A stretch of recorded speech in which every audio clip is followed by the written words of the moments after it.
रायगड, महाराष्ट्रासह देश विदेशातील ताज्या बातम्या पाहण्यासाठी मॅक्स इंडिया लाईव्ह चॅनलला सबस्क्राईब करा आणि बेल आयकॉन दाबायला विसरू नका.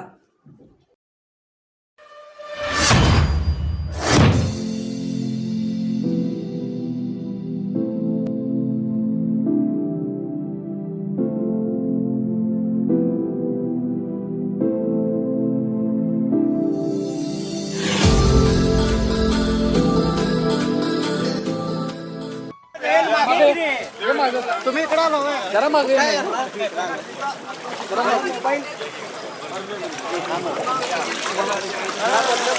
ठाकरे साहेब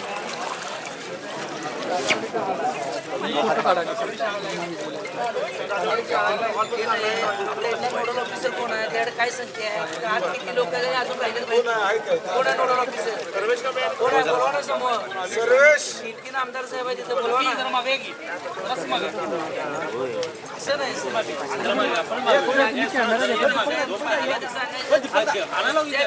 मागे रे पुणे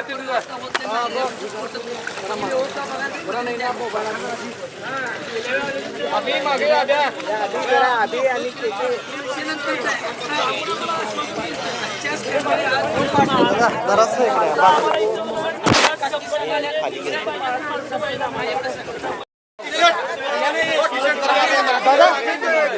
दादा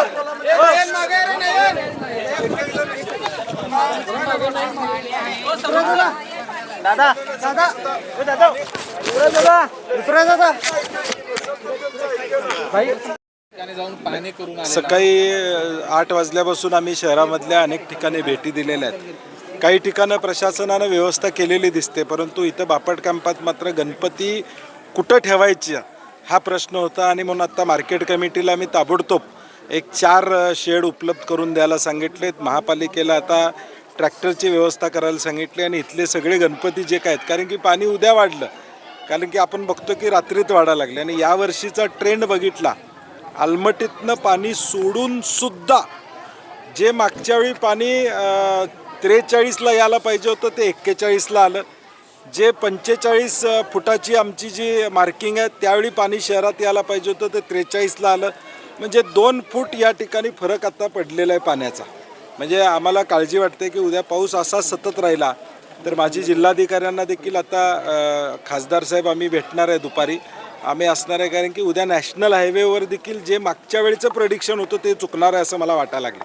कारण की आत्ता 2 फुटाचा जो काय गॅप आहे म्हणजे 19 आणि 21च्या पुरामध्ये त्याच्या तो बदललेला आहे. आणि अलीकडं म्हणजे 2 फूट पाणी कमी असतानाच पाणी आता ज्या लाईन्स आपण ठरवल्या तिथं आलेले असं साधारणपणे चित्र आहे. या 2 फुटाचा फरक हा भराव असा होऊ शकतो का, काय वाटतं? नाही, मला वाटते गेले सातत्यानं आम्ही सांगतो की हा नॅशनल हायवे कमानीचा व्हावा अशी आमची इच्छा आहे. त्याच्यावर आंदोलनं प्रचंड झाली. केंद्रीय मंत्र्यांनी आश्वासन दिलेलं आहे, अजून त्याची पूर्तता DPR होऊन नवा DPR गेलेला आहे, त्याला मान्यता मिळाली का नाही आम्हाला माहीत नाही. परंतु मला वाटते की फ्लड मिटिगेशनमध्ये जो काय वर्ल्ड बँकेचा प्रोजेक्ट येतोय त्यामध्ये प्रामुख्यानं काही गोष्टी करणं अभिप्रेत असणार आहे. आणि मला वाटते तो जो काय DPR तयार केलेला आहे तो माझी महापालिकेला विनंती असणार आहे की तो पब्लिक करा, पब्लिक ओपिनियन घ्या.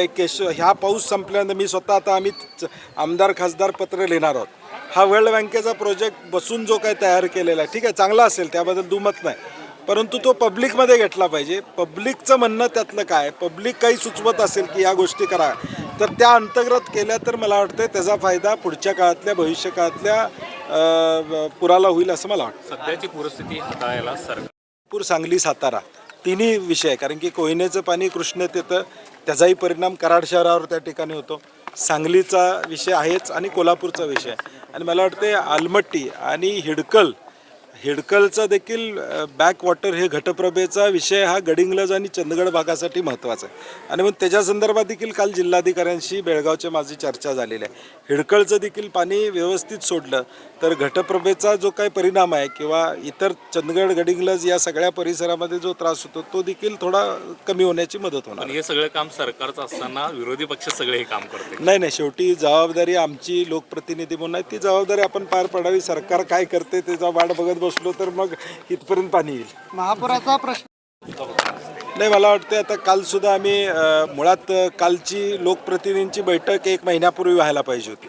ती काल 1 महिन्यानंतर लेट झालेली आहे. मीच सांगितलं की बैठक घ्या, किमान निदान आमचं ऐकून घ्या. कारण की जे नुकसान झालेलं आहे, मी कालसुद्धा VC मध्ये सांगितलं की किमान ताडपत्र्या द्या, किमान तिथं प्लॅस्टिकचा कागद देण्याची व्यवस्था करा. आता राधानगरी असेल, सोन्याची शिरोली असेल किंवा अंबपमधली काही घरं 100% पडलेले आहे. आता त्यांना निदान काहीतरी निवाराची व्यवस्था त्या ठिकाणी करणं शासनानं अभिप्रेत असणार आहे. पुण्यातली परिस्थिती बघितली तर खडकवासलाचं पाणी सुटणार आहे याची माहिती पुणेकरांना कुणालाही नव्हती.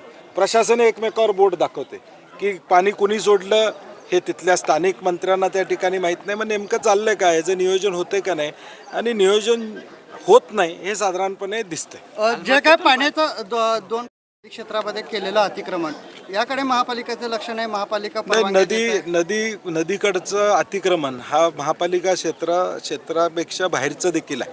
आणि मला वाटतं नॅशनल हायवेनं आणि हायवे अथॉरिटीने देखील याला गांभीर्यानं घेतलं पाहिजे. अगदी शिरोलीला आपण जाताना बघितलं, उजवीकडं डावीकडं अनेक हायवेवरती रस्त्यावर उजवीकडे डावीकडं भराव टाकून जी बांधकामं झालेली आहेत ती PWD असेल किंवा नॅशनल हायवे असेल, 19 आणि 21चा अनुभव असताना सुद्धा ही बांधकामं थांबवू शकले नाहीत, हे दुर्दैव आहे. शेतीचं मोठ्या प्रमाणात नुकसान झाले, अनेक घरांची पडझड झाले. काय वाटते, मदत सरकारनं कशा पद्धतीने दिली पाहिजे? कारण चंद्रकांत दादा सकाळी म्हणतात की 2019च्या निकषाप्रमाणे आम्ही मदत. नाही, मी काय म्हणतो की SDRF आणि NDRF या 2 निकषाप्रमाणे आपण मदत करतो. मध्यंतरच्या काळामध्ये शासनानं त्यात बदल करून मदत वाढीव देण्याची भूमिका त्या ठिकाणी घेतलेली. माझा म्हणण्याचा एवढाच, मदत पोचली का हा महत्त्वाचा आहे. कागदं नुसती फिरायला नको. आता इथं आल्यावर सुद्धा लोक तक्रार करतात की आम्हाला गणपती ठेवायला जागा त्या ठिकाणी नाही. ही जबाबदारी प्रशासनाची होती. ह्या गोष्टी तत्परतेनं त्याच वेळी करायला पाहिजे होत्या. म्हणून नुसता GR असण्यापेक्षा प्रत्यक्षात लोकांच्याकडं सानुग्रह अनुदान ताबडतोब द्यावा हा GR आहे. मला वाटत नाही कोल्हापूर जिल्ह्यामध्ये सानुग्रह अनुदान ताबडतोब कुठे या ठिकाणी दिलेलं माझ्यापर्यंत तरी माहिती नाही. काय घेतली आहे? आलमट्टीमधून विसर्ग वाढवण्यात आला आहे आता. नाही, आलमट्टीचा विसर्ग वाढवावा. गेले 19 आणि 21मध्ये आपण सचिवांच्या स्तरावरची कमिटी त्या ठिकाणी आहे जी सातत्यानं चर्चा करत असते. परंतु आम्ही सुद्धा विनंती केली लोकप्रतिनिधी म्हणून मुख्यमंत्री उपमुख्यमंत्र्यांना. DK शिवकुमारजींनी त्यामध्ये पुढाकार घेतला आणि ताबडतोब सूचना दिलेल्या आहेत की समन्वय साधून ज्यावेळी गरजेचं आहे तेवढं पाणी सोडण्याची व्यवस्था करावी. आणि त्याचा परिणाम आपल्याला दिसतोय की आत्ता देखील आम्ही काही ठिकाणी गेलो, लोक 19-21ची आकडेवारी सांगतात साहेब पाणी सोडलं म्हणून थोडं दिलासा आम्हाला मिळालेला दिसतोय, असं साधारणपणे चित्र आहे. आता हे पाणी काल राधानगरीतलं सुटलेलं 14 तासानंतर कोल्हापुरात पोचतं, पहाटे 3ला पोचतं आणि 22 तासानंतर राजापूर आणि खाली कर्नाटकमध्ये या ठिकाणी पोचतं. आणि म्हणून ह्या 22 तासाचा अंदाज घेऊन पुढचं पाणी सोडायचं नियोजन करतायत. जिल्हाधिकारी बेळगावशी देखील मी बोललेलो आहे. आपले जिल्हाधिकारी त्यांच्या सातत्यानं संपर्कात आहेत आणि मला वाटतं समन्वयानं यातून अडचण काही येईल असं मला आता सध्या तरी वाटत नाही. काँग्रेसचे सगळे खर्च होणार आहे त्यावर वित्त विभागानं चिंता व्यक्त केलेली आहे, कारण याचा ताळमेळ बसणार नाही असं वित्त विभागाचं म्हणणं आहे. नाही, लोकप्रिय घोषणा निवडणुकीच्या दृष्टीनं आणि राज्याची आर्थिक परिस्थिती, आता वित्त विभागानंच त्याच्यावर आक्षेप घेतला असेल तर वित्त विभाग कुणाकडे आपल्याला मी सांगण्याची आवश्यकता त्या ठिकाणी. समन्वय शासनामध्ये नाही आहे, फक्त लोकप्रिय घोषणा त्या ठिकाणी करायच्या हा प्रयत्न या ठिकाणी चालू आहे. जो धक्का जनतेनं महाराष्ट्रातल्या लोकसभेला दिलेला आहे त्या धक्क्यातून सावरण्याचा प्रयत्न होतो, परंतु जनता त्यांना सावरू देणार नाही. जनतेला पक्क कळालेलं आहे हे निवडणुकीसाठी सगळं चाललेलं या ठिकाणी. इतर सगळ्या योजनांवरचा खर्च कमी झालेला आहे. आता रस्त्याला पैसे नाहीत, जलजीवनच्या पाणी पुरवठ्याचे पैसे त्या ठिकाणी कमी होतील. उद्या धान्य मिळेल का नाही या राज्यामध्ये ही अवस्था त्या ठिकाणी निर्माण होईल.